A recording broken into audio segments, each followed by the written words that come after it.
So we should be good to go there. Jai. Hare Krishna. Okay.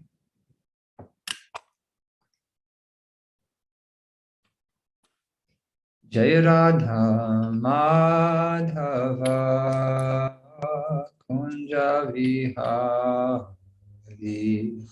Jai Radha Madhava Kunja Vihari.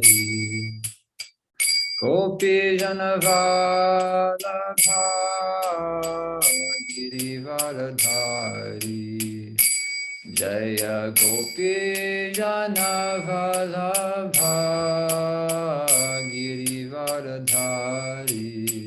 Yashodanandana Vraja Janaranjana. Yashodanandana Vraja Janaranjana. Yamunatira Vanachari. Yamunatira Vanachari. Jaya Radha Madhava Kunja Vihari. Jaya Radha Madhava Kunja Vihari. Gopi Janavallabha Girivardhari. Jaya Gopi Janavallabha Girivardhari. Yashodanandana Vraja Janaranjana. Yashodanandana Vraja Janaranjana. Yamunatira Vanachari. Yamunatira Vanachari. Jai Radha Madhava Kunja Vihari. Jaya Radha Madhava Kunja Vihari. Hare Krishna. So I'm going to share my screen. We have a presentation today, picking up from last week. These sessions are being recorded on YouTube. So if you missed last week and you want to catch up, you can check it out on the Harmony Collective YouTube channel. Let me go to share my screen here.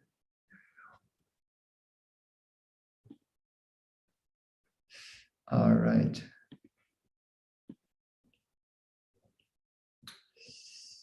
So last week, we said a little bit about Viśvanātha Cakravartī Ṭhākura, the author of this book, the Madhurya Kadambini.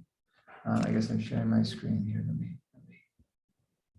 just show this book here. There, this is the book. There's a few different editions out there.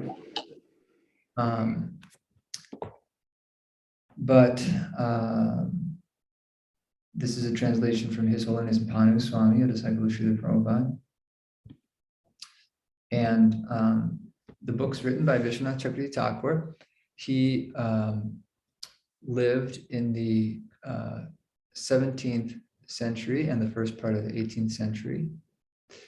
And he was a very prolific writer of scripture, had very deep realizations regarding the path of bhakti and the goal of bhakti, love of God. And our Bhagavatam that we read in English has many insights from him that Śrīla Prabhupada borrowed, you could say, or translated. Viśvanātha Cakravartī Ṭhākura was one of the main commentators that Śrīla Prabhupada drew his commentary from, kind of based his commentary on the teachings of Viśvanātha Cakravartī in his Bhagavatam commentary. He also wrote a commentary on the Bhagavad-Gita, And he wrote this book, Madhurya Kadambini. He wrote many other books, including a commentary on the Bhakti Rasamrita Sindhu.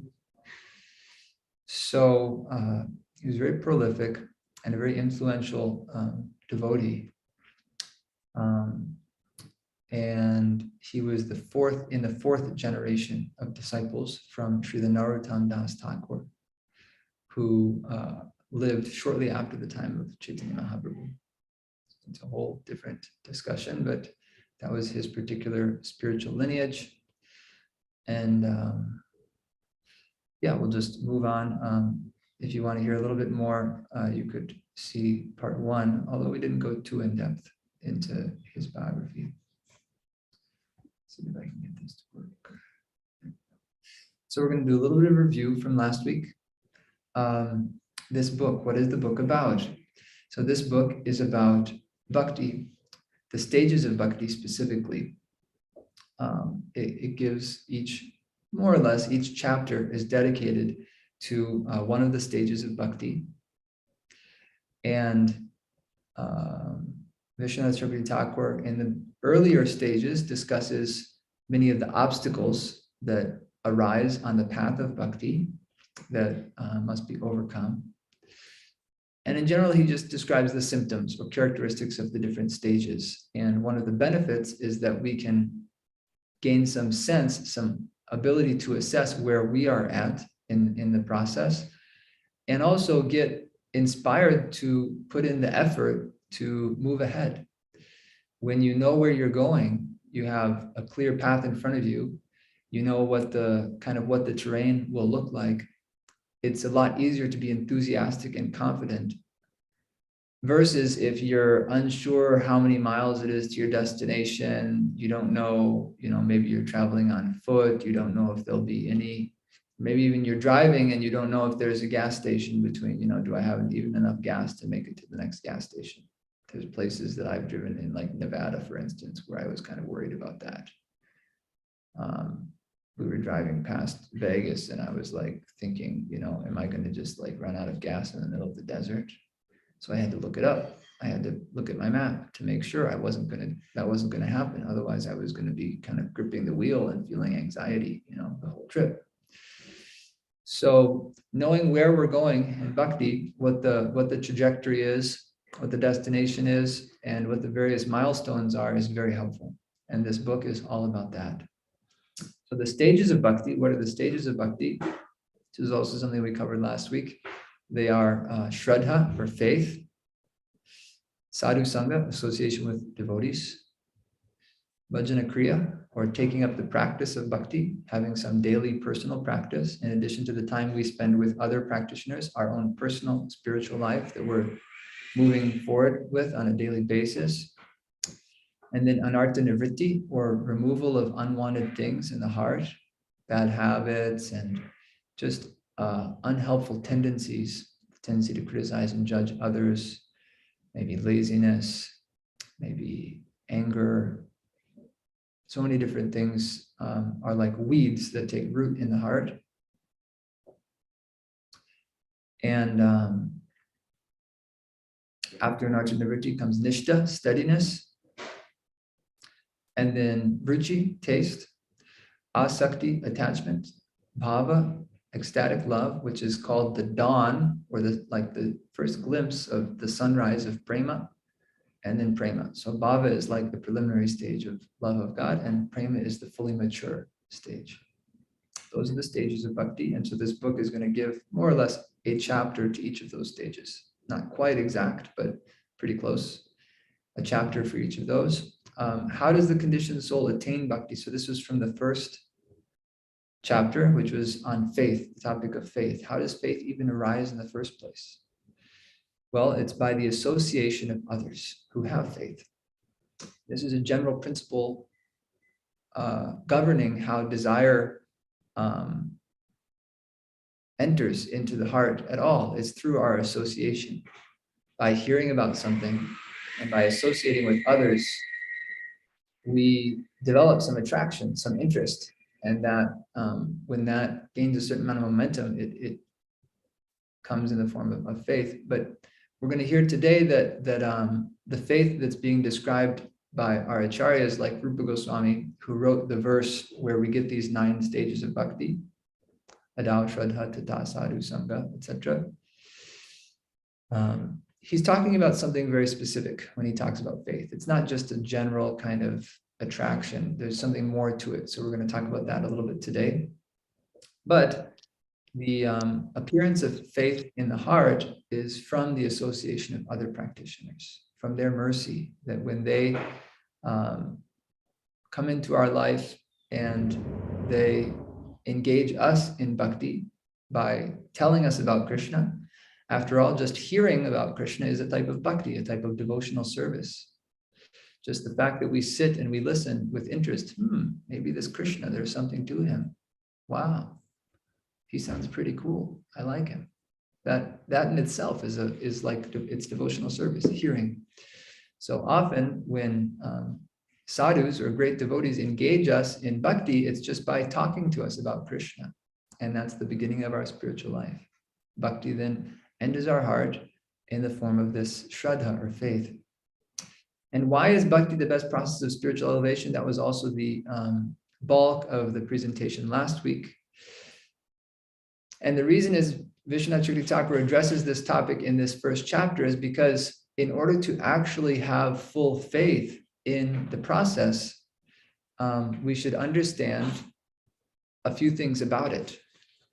The first thing is that bhakti is independent.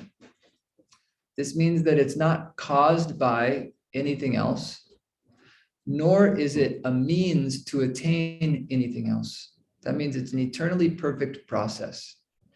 So when I practice bhakti, bhakti is itself sufficient to maintain and nourish itself. I don't need to take help from other types of processes like specific prescribed duties that are given in the Vedas, like giving charity or being a perfect spouse or being a perfect parent or performing offerings to my ancestors.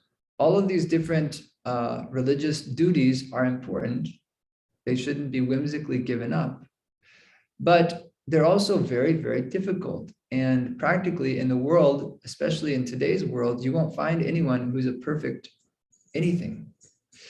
So the fault with processes like karma, this is another glory of bhakti, is that the path of karma requires a very high level of qualification. You need to be extremely meticulous about each phase of the practice. Otherwise, if you make one little mistake, then you can get a wrong result. It's like chemistry. If you put the wrong reactant into the solution, you might get something very different.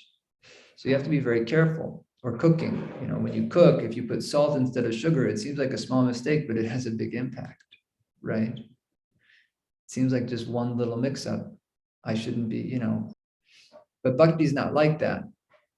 Bhakti doesn't require perfect execution. It doesn't require complete purity to get started.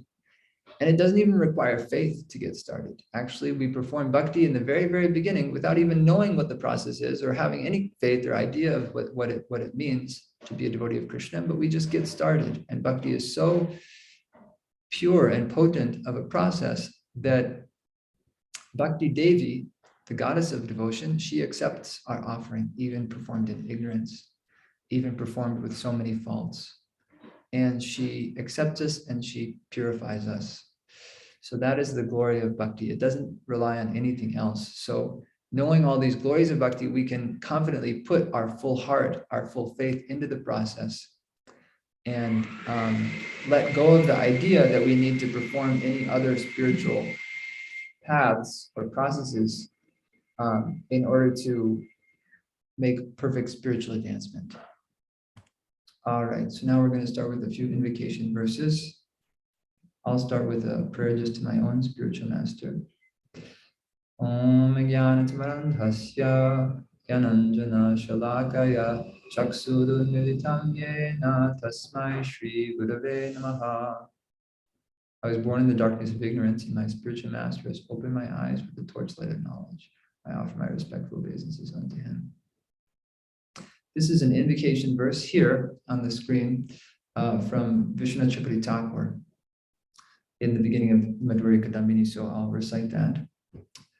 Hridva pre nava bhakti shasya vitate sanjivani svagamam Rambe kamata partudaha damani Vishvapagolasini Duran me marushakinopi sarasi Bhavaya bhuyat prabhu Shri Chaitanya kripa nirankushamaha Madhurya Kādambini. This is the translation. The mercy of Swayam Bhagavan, Shri Krishna Chaitanya Mahaprabhu, is like a limitless, uncontrolled cloud bank of extraordinary nectar, Madhurya, that falls like rain on the heart of the sadhaka, or the spiritual practitioner. The shower of his mercy fully bestows vitality upon the crops of the ninefold limbs of devotion, such as Shravana and Kirtana, hearing and chanting, that have been freshly sown in the field of the practitioner's heart. Even the first appearance of the cloud bank of Mahaprabhu's mercy dispels the virulent, burning sensation felt during the summer season, which are the various desires for material enjoyment.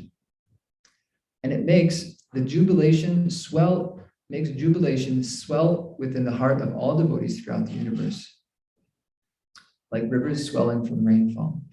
May that unrestrained and unlimitedly powerful cloud bank of Srimad Mahaprabhu's sweet mercy, the influence of which is felt even from a great distance, fill me, Hare Krishna, a dry, lifeless tree in the desert with life-giving rasa. So this is simultaneously a glorification of Chaitanya Mahaprabhu, a glorification of the process of bhakti, and how the glorification of Chaitanya Mahaprabhu's mercy, and a prayer for that mercy. May I, the author Viśvanātha, that's what he's saying, be so fortunate as to receive this life-giving nectar of bhakti rasa. And one more invocation verse. Bhakti purvai shrita tantu rasam pashyed yadatadhi tam naumi satatam rupa nama priya janam hare. The most elevated saints, Mahajans of former times, also accepted the shelter of Bhakti Devi. Now, however, by the mercy of Sri Chaitanya Mahaprabhu's most dear associate, Śrīla Rupa Goswami, people who have obtained real intelligence are directly perceiving bhakti in its form of bhakti rasa. I offer my heartfelt obeisances unto Śrīla Rupa Goswami again and again. So in the past, there were people who taught the path of bhakti. They taught about bhakti yoga, but they didn't give such an intimate intimate look into what are the highest stages of bhakti, specifically Vraja Bhakti, or the love that is possessed by Krishna's associates in Vrindavan.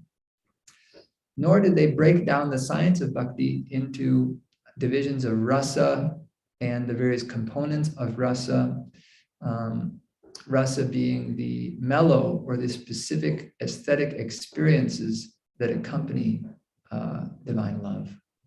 So it's a great science, and Rupa Goswami has given the textbook of this science in the form of Bhakti Rasamrita Sindhu, based on instructions he directly received from Chaitanya Mahaprabhu.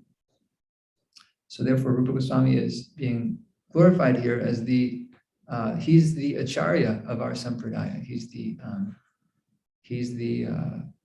We all follow in his footsteps. We're known as Rupanuga Vaishnavas. All Gaudiya Vaishnavas are Rupanuga, as far as we're concerned, because he was the chief disciple of Chaitanya Mahaprabhu, who was specifically charged with giving a scientific system for all future generations to apply this practice of bhakti in their lives.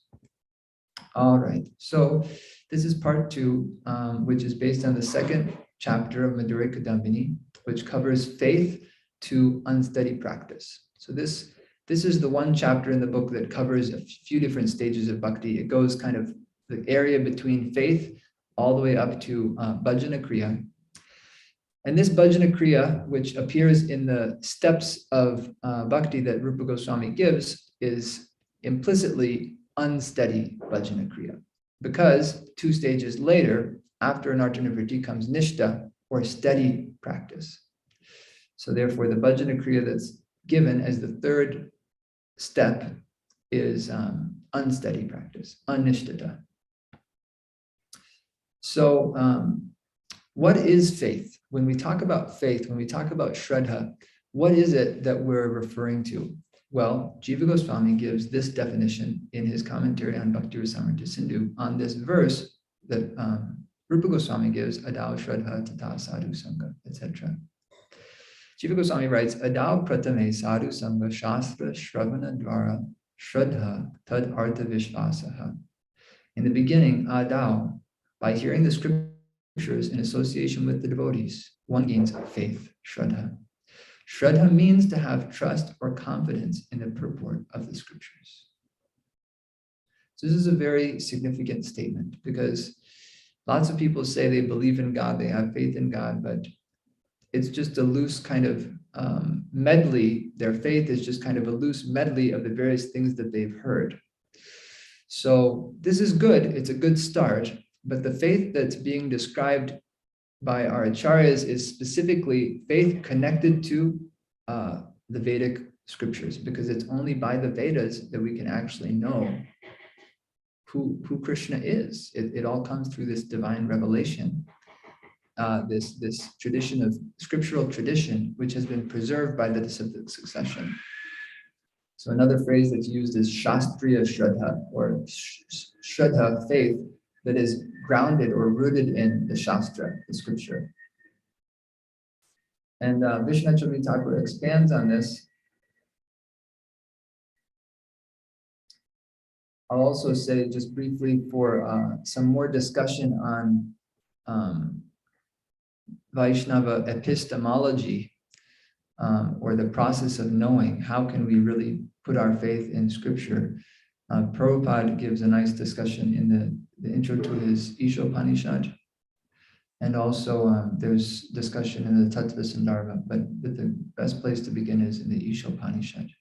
Srila Prabhupada's introduction there explains this principle that because our senses are limited, and because our personal experience, our ability, our lifetime is limited, our faculty for reasoning is also limited and imperfect. We have 4 defects.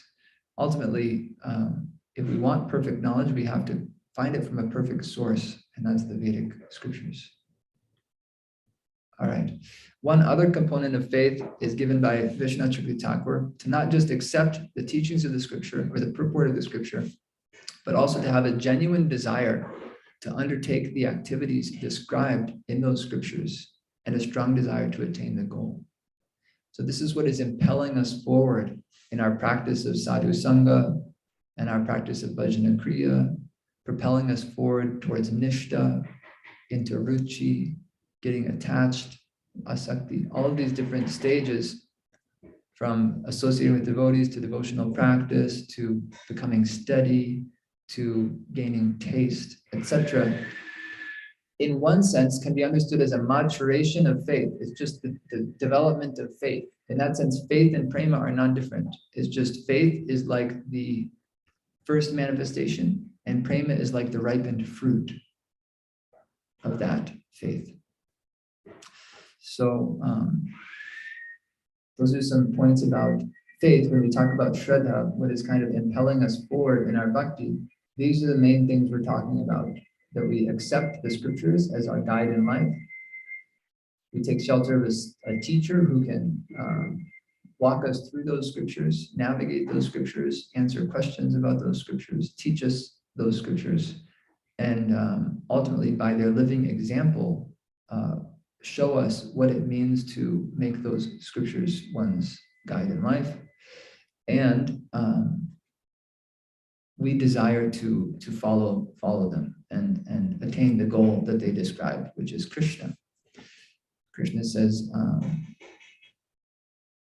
Vedanta Krit Vedavid Eva Chaham, that he's the author of the scriptures, and he's the ultimate goal of the scriptures. Vedaishcha Sarvaraham Eva Vedya. In all the Vedas, I am that which is to be known, Krishna says in the 15th chapter of the Gita. So all of the Vedas although they point at many different things, the conclusion of the Bhagavad-Gita, which is the essence of the Mahabharata, which the Mahabharata was specifically written to make all of the other Vedic literatures, which are very vast and difficult to learn. Traditionally, a student had to sit with a guru for 12 years to become perfect in 1/4 of the Vedas. If he wanted to learn all 4 Vedas, he'd have to sit with his guru for 48 years. This is given in the Dharma Shastras. So because of this, Vyasadeva composed the Mahabharata. And within the Mahabharata, he composed the Bhagavad-Gita, which was a conversation that took place between Krishna and Arjuna. And it gave the complete essence of all the Vedic teachings in a very short, condensed essence of just 700 verses. And then to fully reveal what Krishna is teaching in that Gita, Vyasadeva also wrote the Bhagavatam, which is like a commentary on the Vedanta Sutra, which is another kind of essential condensation of the Vedic teachings. That's more for the jnanis, or those who are inclined to philosophical and intellectual spirituality. So all the Vedas aim at Krishna. Anyavilasita shunyam jnana karma janavritam anukulyena Krishna anushilanam bhaktiruttama. The highest bhakti, Uttama Bhakti, is defined as continuous service to Krishna, rendered with a pleasing attitude. It should be devoid of desires other than the pleasure of the Lord and unobstructed by impersonal jnana, the materialistic rituals of karma, or other unfavorable elements.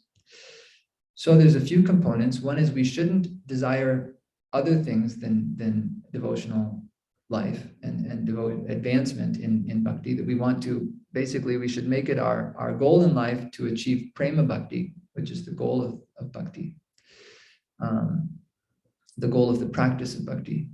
That's another glory of bhakti, is that it's non-different in its practice phase and its stage of perfection. So all of the activities we do, hearing about Krishna, etc., chanting his names, these are eternal activities. Just from the moment we begin our practice of bhakti, we're on the eternal platform. These are the eternal activities of the soul in relation to God.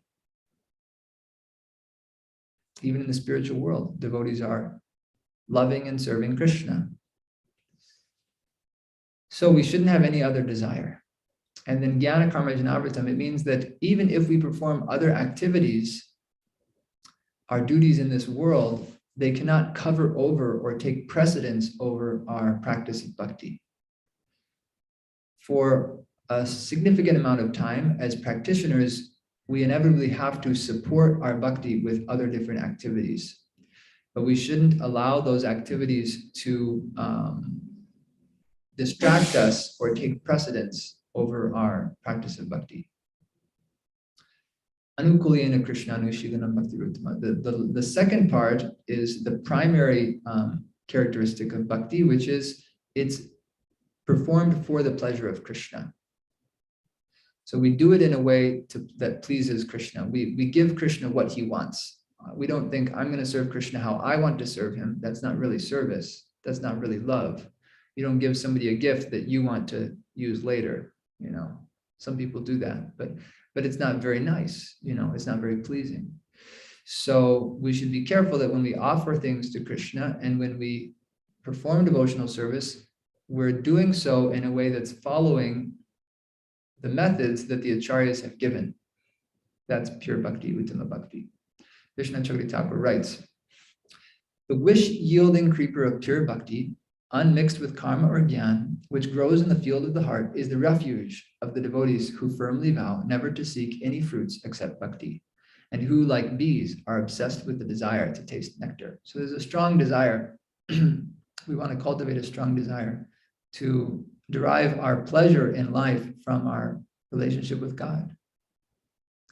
The very life of this creeper is a favorable attitude to the Lord. Like the touch of a touchstone, this bhakti's very presence makes the functions of the heart lose their iron-like material qualities and acquire spiritual qualities of pure gold. So the process of bhakti transforms the heart from mundane, worldly attraction. My heart is filled with so many material desires, material attachments.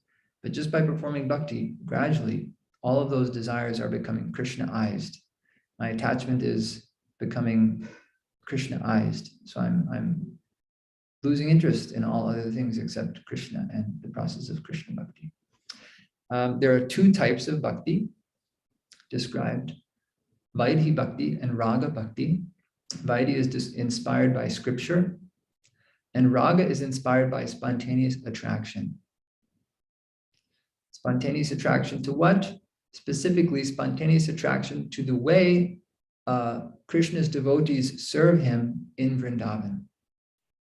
That when we hear about the different services performed by Krishna's associates, their moods of love, the activities that they perform with Krishna, and the way Krishna reciprocates with their love, when we hear about that, it may arise in our heart a strong desire to also love Krishna in the same way, following in the footsteps of one of these eternal associates of Krishna. That's raga bhakti. But it's not a cheap thing, and it's generally doesn't awaken until the stage of at least nishta, when our material desires are significantly reduced. We'll get to nishta later on in the presentation, either next week or the week after, probably next week. So if we think we have some attraction to, maybe I want to be a gopi, or maybe I want to be a gopi. No, maybe I want to be like a parent of Krishna, like Yashoda Devi. I want to be one of the elderly cowherd girls in Vrindavan, and I want to help make Krishna's lunch, or I want to watch Krishna do as a baby, play with Balaram, and playing in the cow pasture and getting dragged through the cow dung in the mud, because that's what I want. That's how I want to, I'm attracted to Krishna in that form.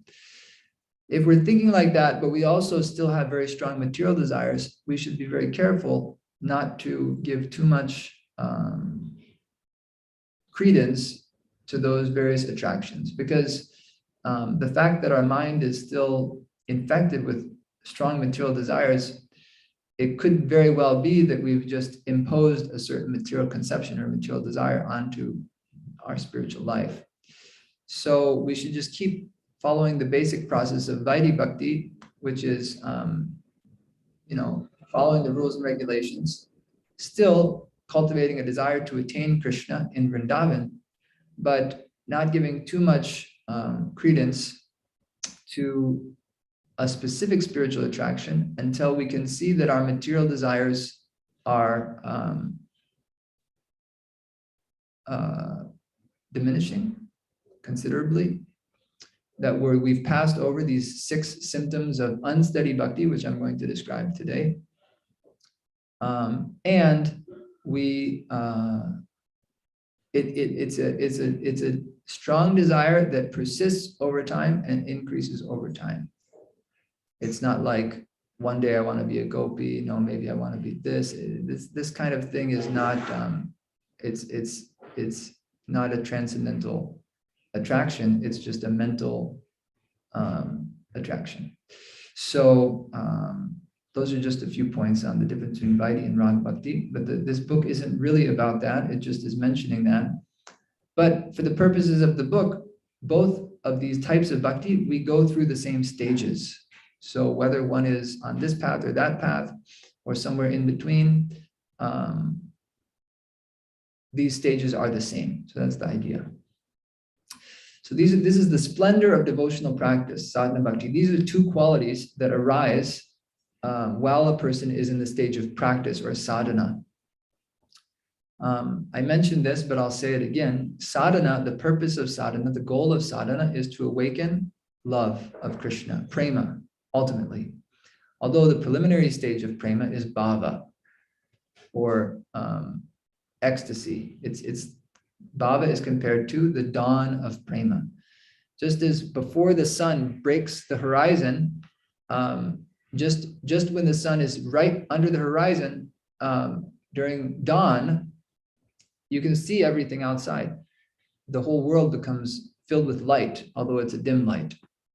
And then when the sun actually rises and is in the sky, then it's that same light, but very intense. You can see everything fully lit.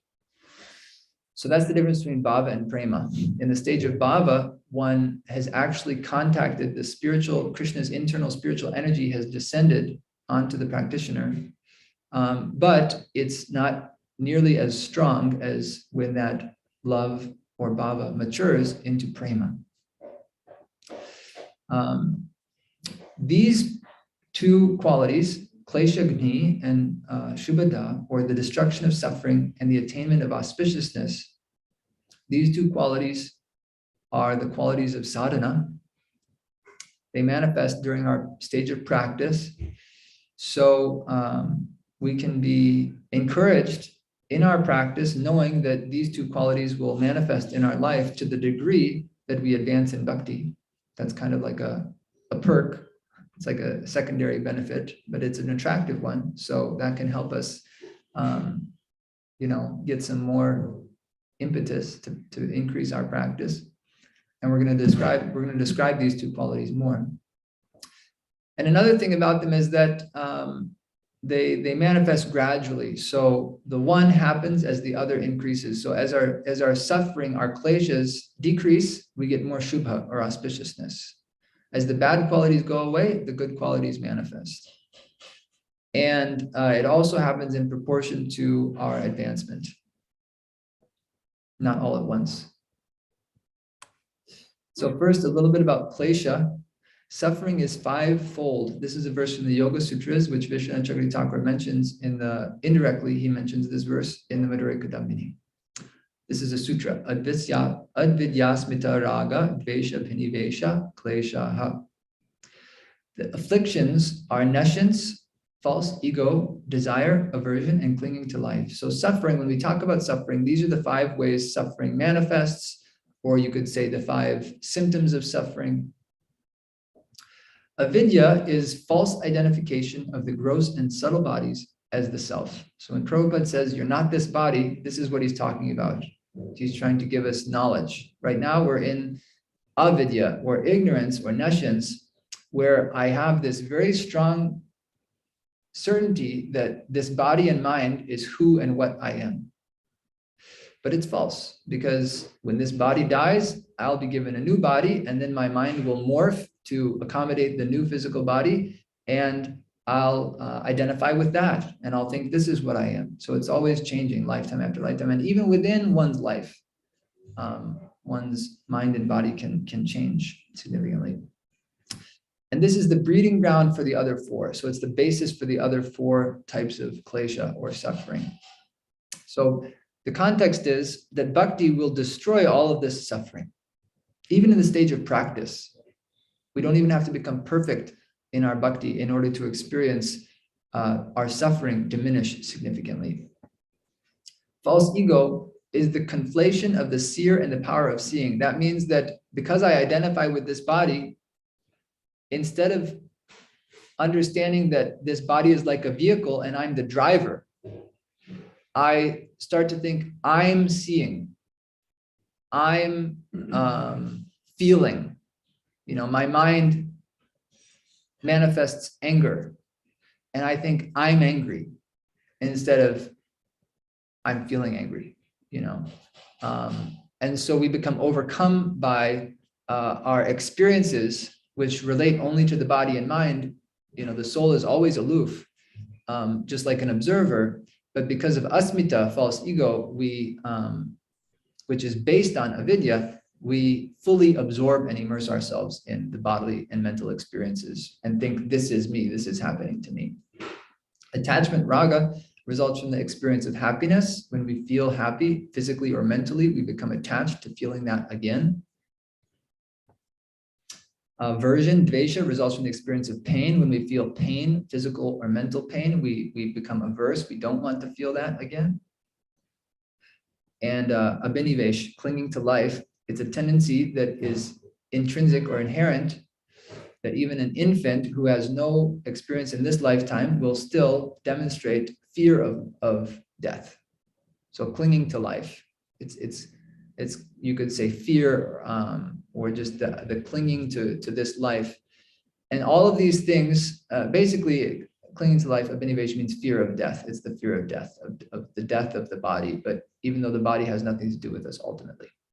So these are the 5 types of klesha, or suffering, that gradually are diminished as a devotee advances. Auspiciousness includes many qualities. The various qualities of Shubha or auspiciousness include, Viśvanātha Ṭhākura gives a list: disinterest in material life, interest in spiritual practice, mercy, forgiveness, truthfulness, simplicity, equanimity, devotion to Krishna, fortitude, gravity, respect, humility, being a kind friend to all, being liked by all. It's not a comprehensive list, nor is it in a particular order, but these are some of the items of an auspicious life, an auspicious personality. A person will demonstrate these qualities when they've been blessed by Bhakti Devi, and they're becoming more and more fixed in their process of bhakti, just by their absorption in Krishna. As their absorption in Krishna increases, they become more Krishna conscious. Then, just as Krishna is the source of all good qualities, then the devotee who's absorbed in Krishna also starts to manifest those qualities. Śrīla Prabhupada gives the analogy of an iron rod put into a fire. Over time, that iron rod takes on the qualities of the fire. It becomes very hot to touch, and it can also burn other things. And it also will emit light even. It's iron. Normally iron doesn't glow, but when it's put in the fire long enough, it will start to glow. So similarly, when our mind is absorbed in Krishna, then we over time develop and exhibit spiritual qualities. This is a verse that Rupa Goswami gives, describing Shubhada, or the attainment of auspiciousness. Again, these are the 2 qualities: kleshagni, the destruction of suffering, and attainment of auspiciousness. These are the 2 qualities that manifest during the stage of spiritual practice. So that's the context. Rupa Goswami writes, Shubhani prinanam sarvajagatam anuraktata sadguna sukamityadi nyakyatani manishibhi. The wise explained that auspiciousness consists in feeling affection for all living entities, being an object of affection to everyone, possessing all good qualities, and being happy. So, elaborating on this, Jiva Goswami writes, although having affection for all living entities and being an object of everyone's affection are included within the 3rd item of Shubha, possessing good qualities, they are listed separately to show that they are the best among all good qualities. So I wanted to include this. I'll go back to the verse. Looking at the verse, we see that feeling affection for all living entities and being an object of affection for everyone are separately mentioned, in addition to possessing all good qualities. So one might wonder, well, why mention those separately? Because if you say he possesses all good qualities, then it already means that he has affection for all living entities. And it already means that he is an object of affection to everyone, because he has all good qualities. Why mention those again separately, even though they should be included within sadguna? That's the answer to that question Jiva Goswami gives here. It's because they're the best among all good qualities. Or, he says, another way of looking at it is that these 2 items develop in a devotee due to his sadgunya, or excellent qualities, and they don't arise in a non-devotee who possesses similar qualities. Rather, they arise from the devotee's own transcendental nature, svarupa, and thus they are mentioned separately. So these 2 qualities that are mentioned first, feeling affection for all living entities and being an object of affection for everyone, these are considered the most important of all good qualities. So if we want to focus on anything in life, we should focus on bhakti to Krishna, devotion. But if we feel the need to improve our character aside from that, which we should also endeavor to make our personality more pleasing to Krishna and his devotees, We shouldn't just think, well, I'm a devotee of Krishna, so I can behave any damn way that I want. Once Srila Prabhupada was asked, how can we recognize your disciples? Something like this. And Prabhupada said, they are perfect gentlemen. They're perfect gentlemen. So they possess these good qualities. Hare Krishna. They demonstrate good qualities even on a material level. But if we want to work on any quality, this is a good one to focus on, is actually developing affection for others, all living entities. In line with this, in the Yoga Sutras, Patanjali lists 5 yamas or prohibitions: ahimsa, nonviolence; satyam, truthfulness; brahmacharya, celibacy; asteya, not stealing, or either not stealing or not coveting; and then aparigraha, that might be not coveting. I can't remember the last 2. But anyway, the first one is ahimsa. And the reason that's listed first is because it's the most important, nonviolence. So out of all religious principles, nonviolence, in the worldly sense, nonviolence is given the most importance. That's why Lord Buddha, when he appeared, he basically taught nonviolence as the ultimate religious principle.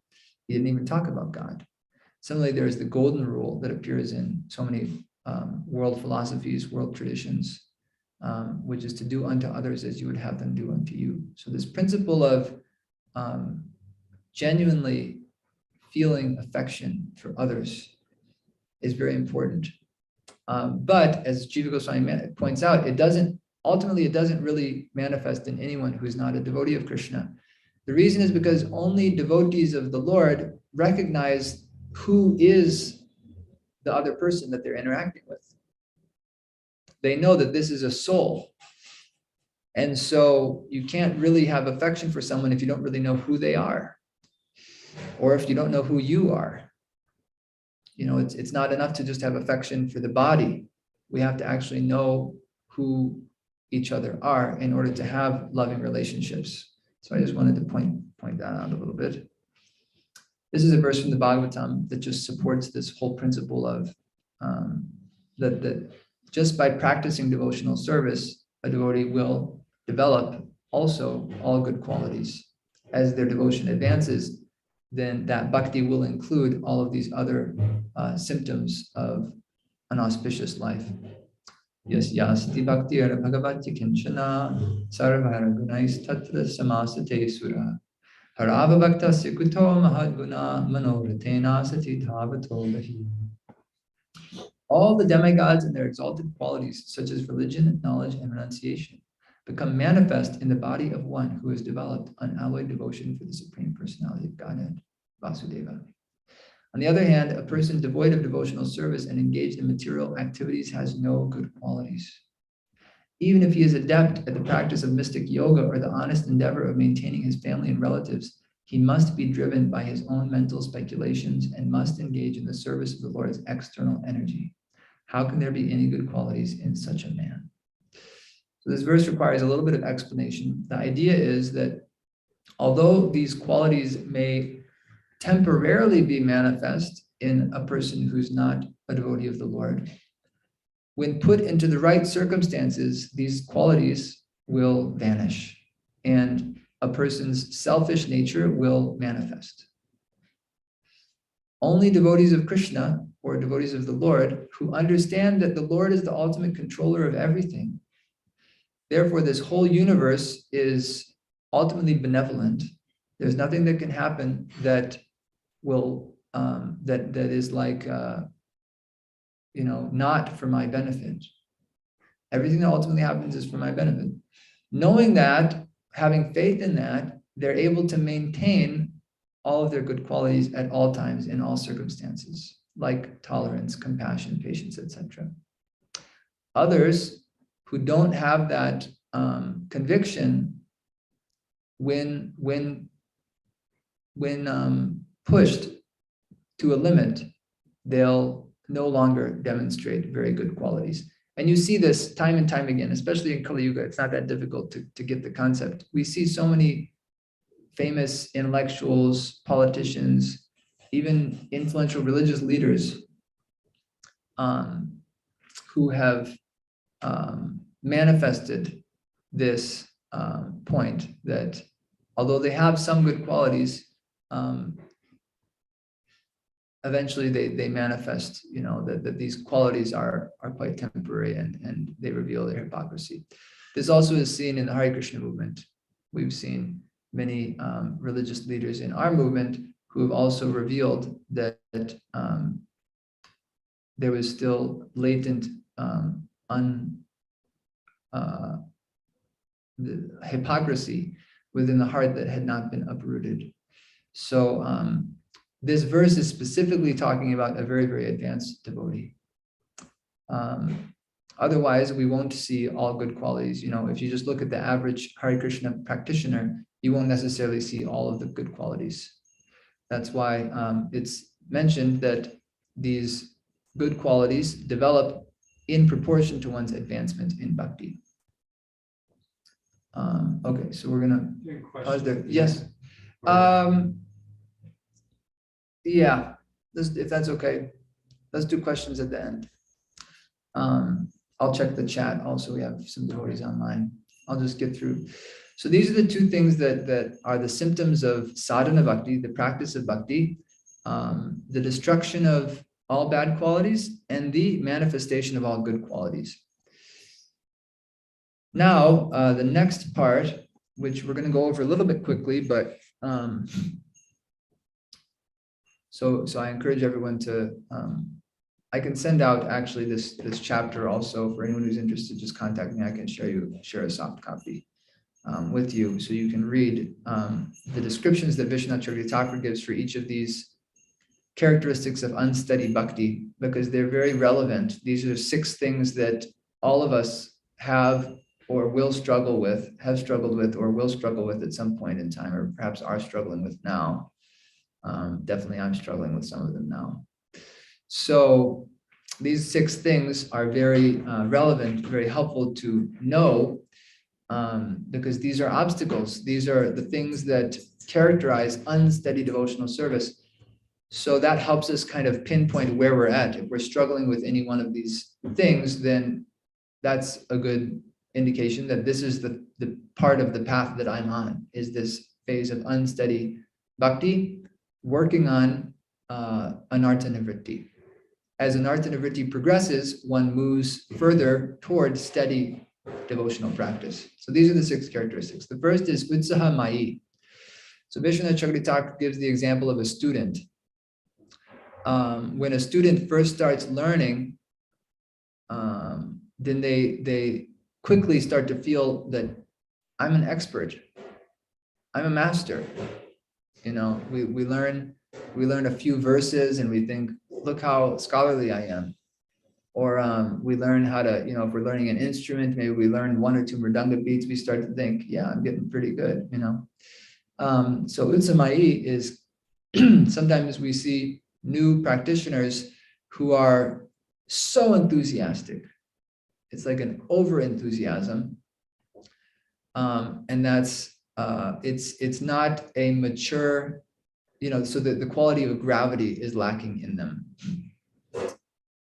Or maybe humility, there's different things about it, but that's the first characteristic, is a kind of overconfidence, excessive enthusiasm that inevitably disappears in a very short amount of time. It's not sustained enthusiasm. Sustained spiritual enthusiasm is a characteristic of a devotee. They're enthusiastic, they're optimistic, they're happy, they're hopeful, but it's not like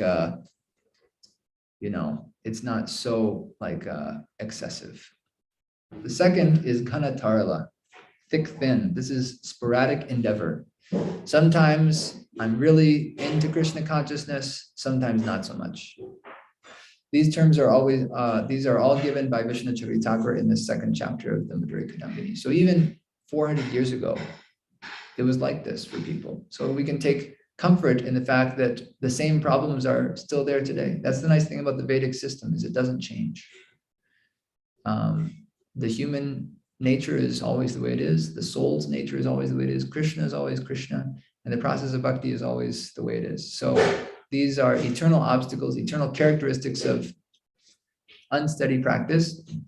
So we have a period of time, whether it's a day or a week or a month, where we're just like, yeah, I'm on fire. I'm loving it. And then after some time, something changes in our circumstance or something happens. Maybe we realize that we're not as advanced as we thought, and we become discouraged, and we take a break, you know. So this kind of off-on tendency, sporadic endeavor, sometimes on fire, sometimes can't even pick up my bead bag. This is a characteristic of unsteady bhakti. 3, vyuta vikalpa. This is indecisiveness due to constant speculations on the various options of devotional life. The example Viśvanātha Ṭhākura gives is, should I get married or not? This is commonly, this is practically a universal experience for young men in the Hare Krishna movement. Should I get married and take shelter of family life and have a nice family and find a nice Vaishnavi wife, raise my children to be devotees?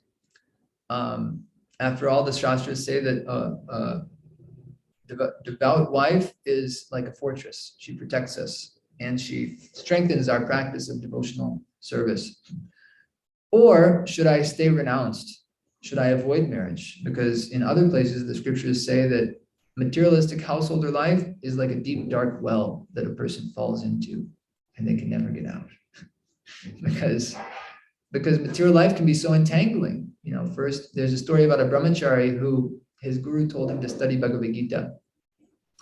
And so he was studying Bhagavad-Gita, and then he found that there was a mouse who was either eating his cloth or eating the pages of his book. So he thought, I have to get a cat to fix this mouse problem. So he got a cat, and then he realized, I need to maintain this cat. I need to get a cow so that I have milk. I can milk the cow and feed the cat milk, because I don't have any money to buy milk. So then he got a cow, and then he thought, boy, it's a lot of work milking this cow. I should get a wife so she can milk the cow, so the milk can feed the cat, so the cat can eat the mouse. Then he got married.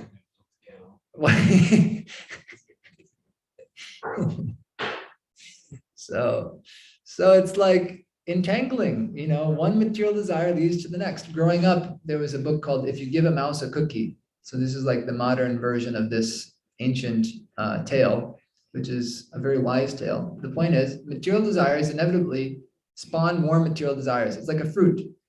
Inside of one apple fruit, there's so many seeds, and each of those could produce a whole tree of apples. And each of those will produce seeds, will produce more trees. From one apple, you could theoretically, within a few generations, have a whole orchard from a single apple. So similarly, whole orchard producing thousands and thousands of apples per season.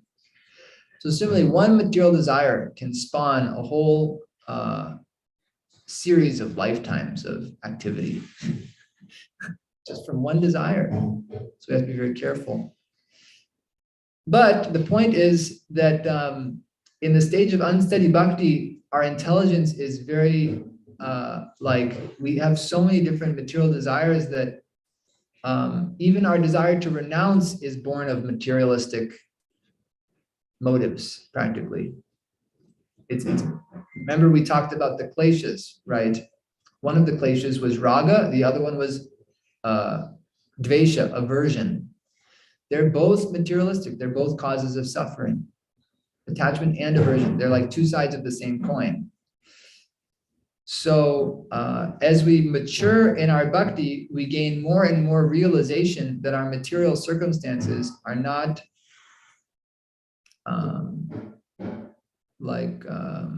the cause of our devotion, nor are specific material circumstances obstacles to devotion. I can be a devotee regardless of material circumstance. This doesn't mean that the devotee just stops endeavoring at all, you know, or making decisions, and they just become completely passive. Although some devotees kind of do that, but not everyone. So the point is that as we mature, we gain a better sense of, we gain greater knowledge of scripture. We gain experience, and with experience comes wisdom and discernment. And we have a better natural sense of what will be favorable and what will be unfavorable. So it's easier to make decisions. We're not stuck in this kind of very prolonged decision-making process that is a big distraction for our bhakti. 4 is Vishaya Samgara, the battle with sense objects. So this is like particular addictions or temptations that we're attached to that harass our mind and cause us to have lapses in our devotional practice. Or even while we're trying to perform our bhakti, these sense objects will storm our mind like an unexpected raid, and they'll try to steal away our attention and focus on our devotional practice. Niyamakshama is the inability to uphold vows. We may say, from today, I'm going to chant 20 rounds, or 30 rounds, or 50 rounds. Or from today, I'm only going to sleep 4 hours a night, or 5 hours a night, or no more than 6.5 hours a night, period. But inevitably, we're unable to maintain our vows. This is a symptom of unsteady bhakti. And Rangarangini, enjoying the waves of mundane pleasure. Because along with bhakti, inevitably, some material enjoyment comes. When we become a more and more attractive person, then people may praise us. They may say, wow, that was such a great class, or wow, you're such a great cook. Wow, you have so much devotion to Krishna. Wow, what a nice kirtan. Or maybe they'll offer us donations. Oh my gosh, you just gave me the most amazing spiritual wisdom. Here's some money. Whatever it is, different material opulences also come inevitably with bhakti. And if we try to enjoy those and get distracted by those, then that is Tarangarangini, this kind of enjoying the waves of bhakti. Bhakti is like a great ocean, and the ocean may have waves, but to just kind of splash in the waves like a little child on the shore is very different than actually diving and immersing, submerging oneself in the ocean of bhakti. So by comparison, these waves of material happiness are very insignificant. All right, so that's what we wanted to cover for today. That's the second chapter. The first part of the chapter is these 2 splendors of bhakti, the destruction of suffering and the attainment of auspiciousness. And then the second part goes into these 6 symptoms or characteristics of unsteady devotional practice. Hare Krishna. I'm going to stop the screen sharing now. And Jagdish, you had a question? Oh, yeah. Let me give you the microphone, just because that way it'll be easier for the voice to hear.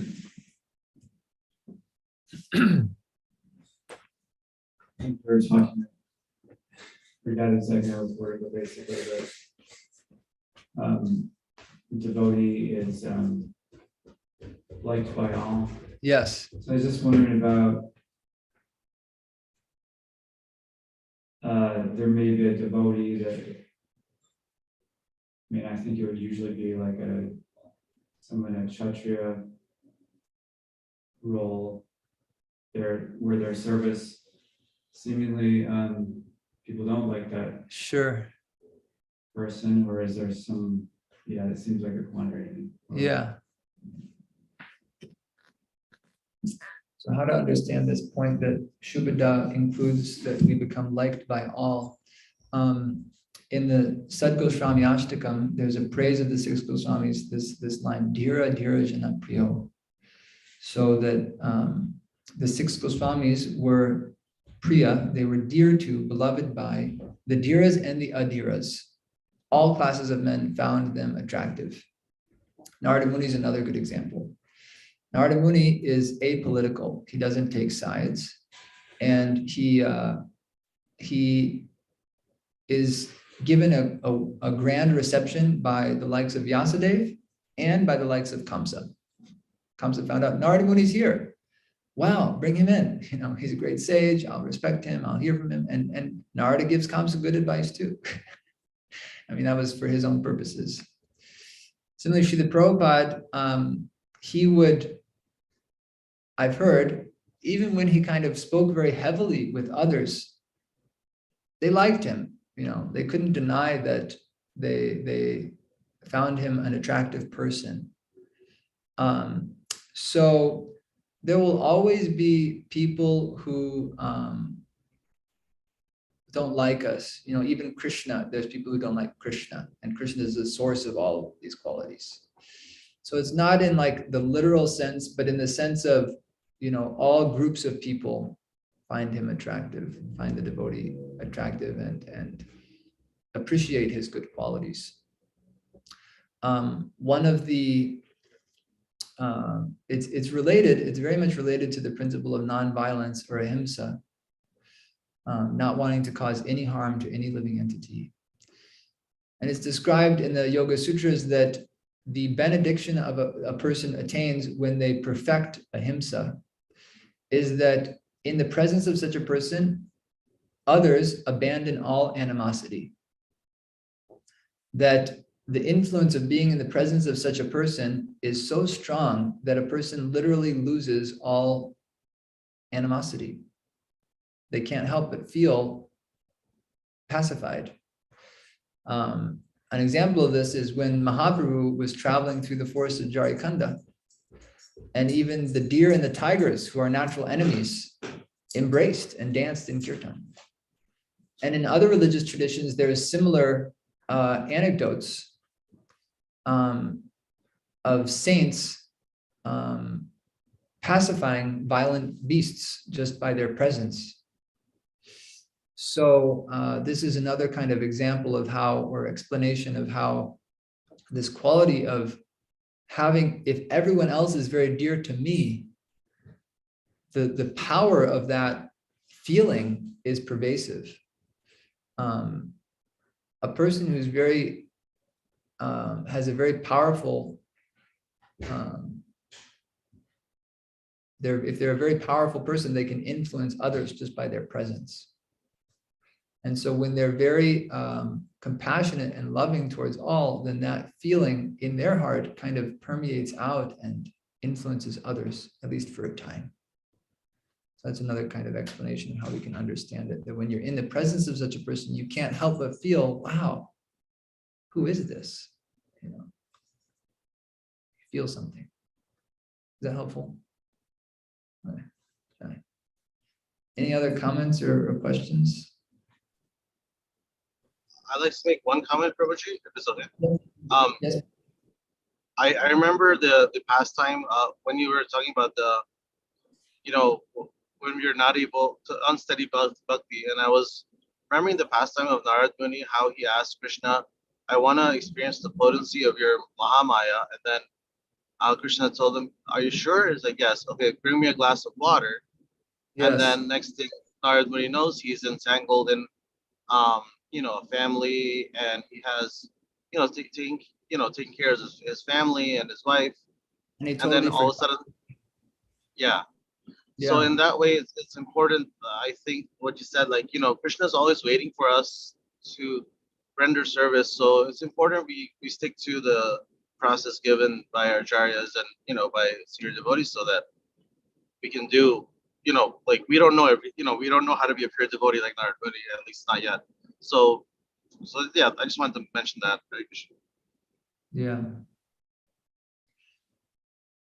Another example is given of Janaka Maharaj, who, although he was a great king and a householder, he was a liberated soul. He was always thinking of the Lord.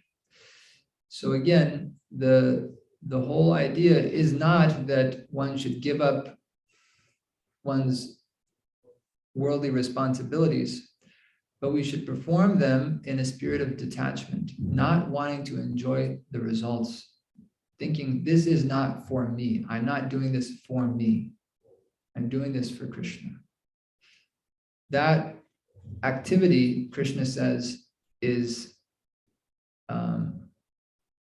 better than jnana and better than meditation, is nishkam karma yoga, giving up the fruits of one's activity. And when we combine that with the practice of bhakti, it's a very beneficial combination. Then I have my daily spiritual practices, and I also perform my duties in this world in a detached, dutiful spirit, and for the pleasure of Krishna. It's also a type of bhakti. Prabhupada often would translate this nishkam karma yoga as devotional service, offering the fruits of my work to Krishna. So in the 6th chapter, no, it's the 3rd chapter, Krishna says of the Bhagavad-Gita, he says that, real renunciation is not to just give up all activity. It's to perform our activity in a detached spirit. Perform our duties in a detached spirit, and that will give birth to, just that effort alone will very quickly give birth to spiritual realization. That actually, even if I do it with even if I perform all my activities with great attachment, I, the soul, will not enjoy any of it. The soul will not be pleased. I will not experience any pleasure or real happiness, even if I perform with attachment. So, one of the niyamas of the yoga system of Patanjali, the dues, is to be satisfied, content with what one has. And there's a verse that Vyasa quotes in his commentary, which says that all of the happiness in this world and all of the happiness in heaven combined does not equal a 16th part of the happiness of giving up material desire. Just by giving up material desires, we actually attain equanimity and a kind of self-satisfaction, which comes from the soul itself. When you combine that with the process of bhakti, which is moving us toward Krishna, who is the supreme soul, who contains unlimited happiness, then it's a very powerful combination. So those are just some points on that. Hare Krishna. Anyone else? All right. I can share something. Yes. I really was appreciating your elaboration and like this point of, it's only the devotee who can have affection for all living entities. I remember a while ago reading something in a purport from Śrīla Prabhupada in the Bhagavatam that I don't remember his exact wording, but what I remember from it was that it's like only the devotees are actually able to love others. And I was kind of thinking of how it's also expressed in other areas in Śrīla Prabhupada's teachings that like in our materialistic conception, everything is like extended selfishness. I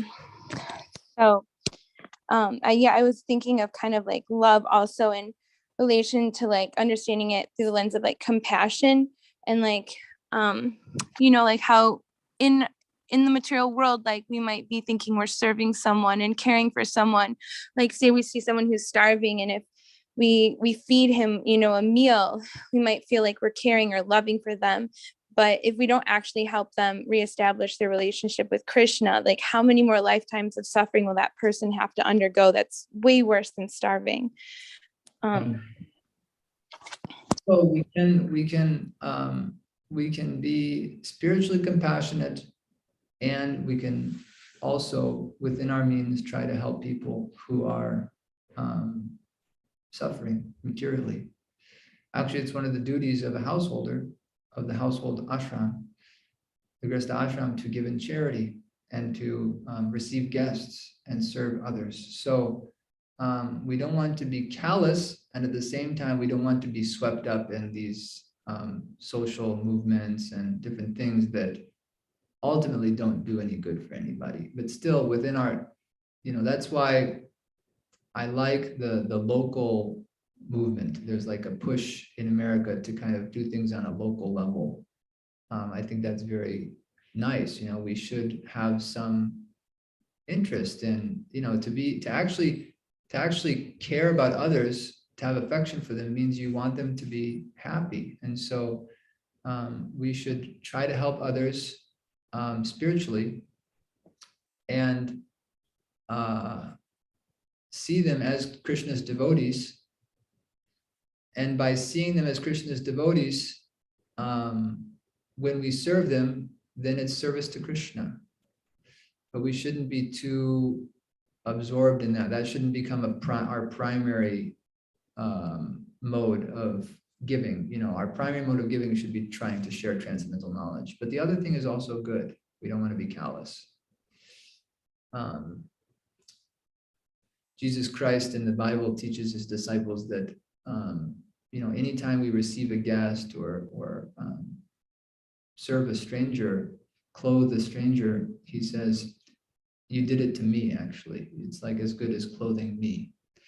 And Krishna also, in the 11th canto, says that this is a process that he also encourages, that we can serve Krishna by meditating on how he is there in the heart of the living entity. And that when we serve a living entity, we're serving, Krishna's part and parcel. So it's not a primary practice of bhakti, but it can be a supportive practice by helping us recognize that Krishna is in the heart of every living entity. That's a powerful realization and meditation if we can try to think in that way and see in that way. This is a type of, like, you could say it's a type of, there's elements of gyan and also elements of karma, of like serving, acting, giving. So a lot of different practices can act as supports for our bhakti, but the whole point of pure bhakti is that we don't give primary importance to these things. But until we're able to just like totally absorb ourselves in hearing and chanting all day long, we have to fill our life with other activities until our faith comes to the mature stage. So we want to find other spiritual activities that are also elevating that we can do in the meantime. That's why having a family is very helpful, because then I have all these responsibilities that keep me busy. They say an idle mind is the devil's workshop, so we got to stay busy somehow or other.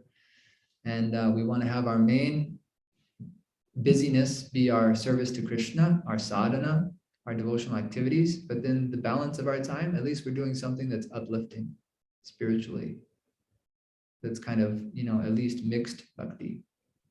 And as long as that's not taking over our spiritual practice, we're not giving more emphasis to that. And we understand I'm doing this to help me develop more love for Krishna. And it's authorized by my spiritual guides and by the scriptures. Then it will help. It'll help us. So that's why in the 12th chapter of the Bhagavad-Gita, Krishna gives that whole kind of sequence of things. If you can't do this, do this. If you can't do this, do this, because they do lead to the higher and higher stages if we have that intention and that desire. Krishna, I'm not doing this for me, I'm doing this for you. Please give me deeper realization of you and help me.